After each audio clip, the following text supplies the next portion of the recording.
کیا آپ کو پتہ ہے کہ نبی کریم صلی اللہ علیہ وسلم کے روزہ مبارک پر ایک فرشتہ مقرر ہے، اور اس فرشتے کی ڈیوٹی یہ ہے کہ دنیا بھر سے جتنے مسلمان جو کہ مسلمان بھی پیارے آقا صلی اللہ علیہ وسلم پر درود پاک پڑھتا ہے، تو وہ فرشتہ اس کا نام اور اس کے والد کا نام بارگاہ رسالت صلی اللہ علیہ وسلم میں پیش کرتا ہے۔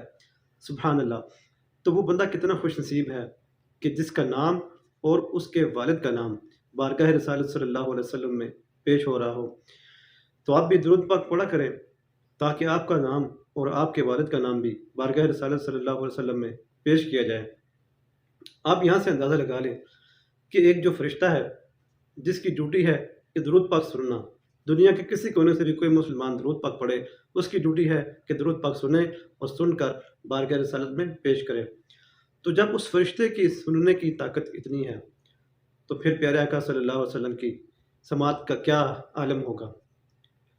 آپ صلی اللہ علیہ وسلم جمعۃ المبارک کو خود جو ہے بذات خود درود پاک پڑھنے والے کو سنتے ہیں، یعنی کہ جو جمعہ کے دن نبی پاک صلی اللہ علیہ وسلم پر درود بھیجتا ہے تو جمعہ کے دن آپ صلی اللہ علیہ وسلم اس درود پڑھنے والے کا درود خود سماعت فرماتے ہیں۔